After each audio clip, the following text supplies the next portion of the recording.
about the last time, I got a few things cleared up. One thing we need to know, it was two shoes found, y'all. It was two shoes found. Let me show y'all these pictures that I have right quick. Y'all please take this time to smack the thumbs up. No, as a matter of fact, let me start here. Ain't nobody this motherfucking taking off they brand new suit and leaving it right here like this. And it look like it's blood right there. Look at it. I know what blood look like. Definitely giving blood, bro. And definitely a brand new ass shoe, man. This bitch ain't got no crease and clean as hell. Blood on her back. Who the fuck leaving a brand new shoe right here? Come on, man. Definitely blood, bro. If you don't think that's blood, you crazy, bro. I know what blood look like. Feel me? Ain't nobody this motherfucking taking off they brand new. Okay, so I was curious to know who this guy was that actually recorded this video.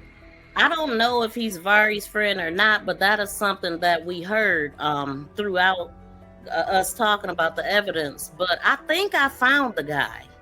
Okay, let me know if y'all think this is the same voice. Hey, I'm just riding and thinking, right?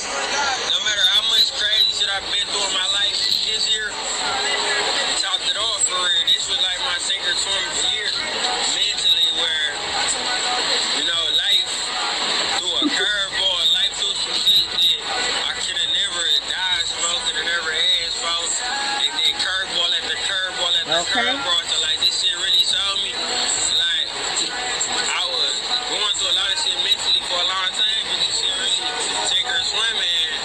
And now, like, I'm thinking on this shit. Hey, I'm just riding and thinking, right?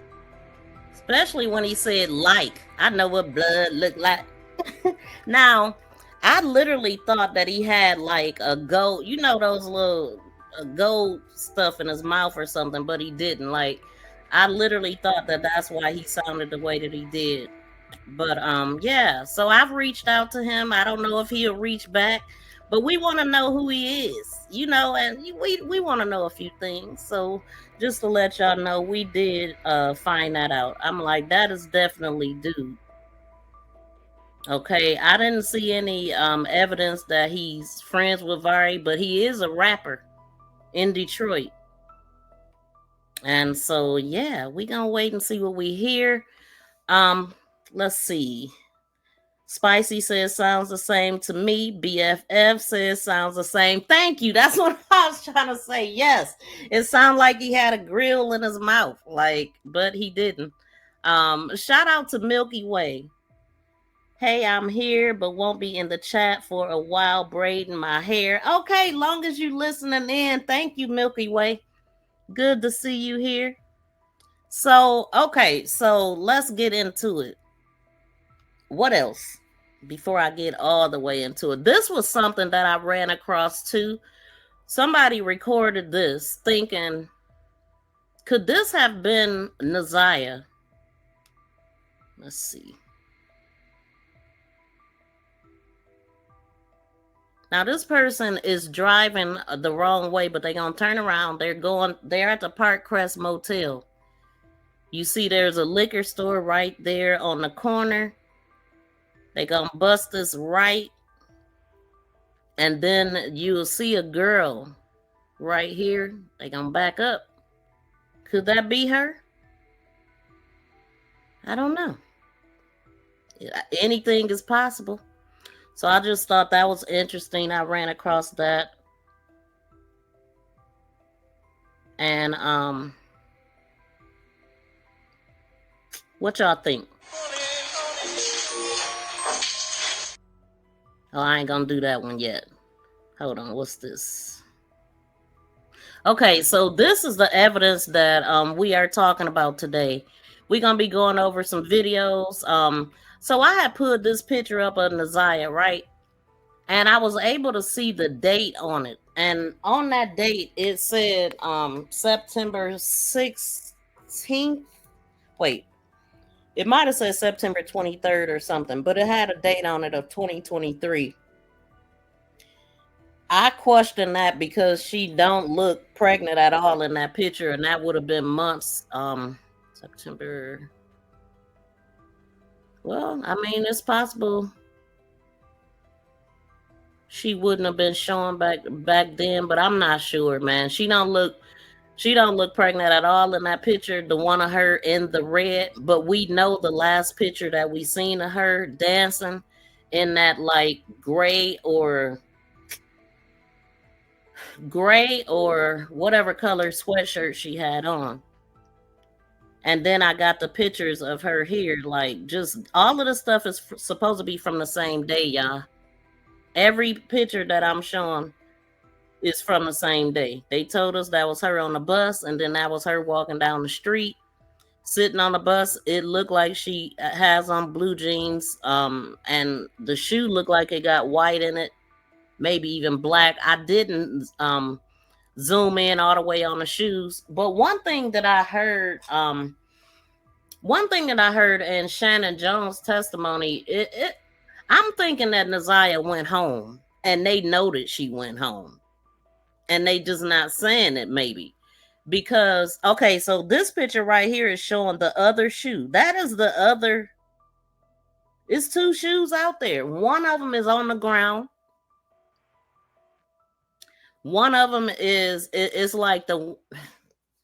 I don't think I even put this picture in here still, but I really need to do that. That was inside the pocket of the sweatshirt.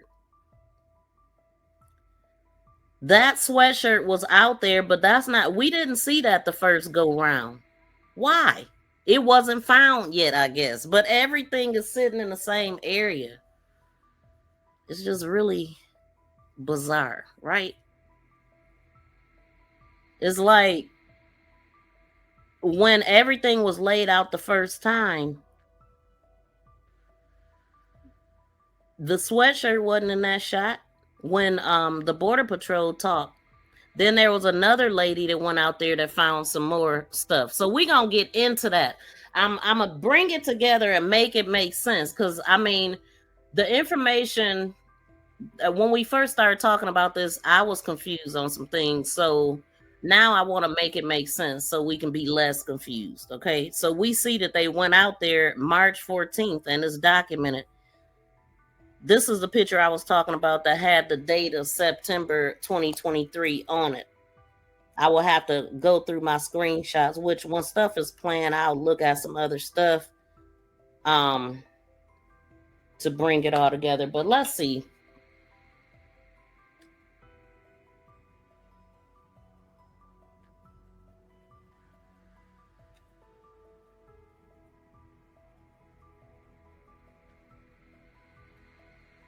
Okay, thank you, Spicy, for listening in. I appreciate y'all.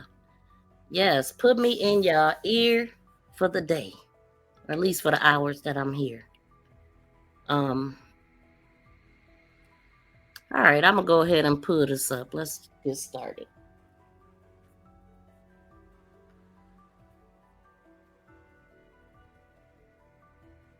Okay, and what was the idea of what you're looking for? So initially when we were out there, again, we had the clothing description, we had the picture of her that she had sent that night or that day that she was missing on the 9th. So we were. See that picture that she had sent that day that she went missing on the 9th. And the picture that she sent, I'm thinking is the one of her waving. So I'm going to pull this up a little bit more to catch the beginning. What's out in 7 Mile and Berg? So 7 Mile and Berg, there is a vacant parking lot on the southwest corner. It used to be a golf course. So the entire south side of 7 Mile from Berg and then heading back east used to be a golf course, which is now shut down. And then on the other side of Berg, there's a parking lot where it has like a vacant building, which used to be the clubhouse for the golf club. And then right behind that parking lot is the Rouge River. And when's the first time that you get out to 7 Mile and Berg?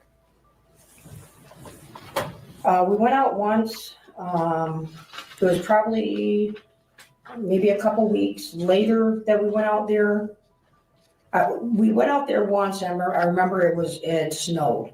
So when we went out there, it wasn't as easy to search. We're kind of looking if somebody was just placed out there or if something was easily identifiable, but because of the snow, we knew that we were gonna have to come back again once that melted, because it'd be easier to see underneath. Okay.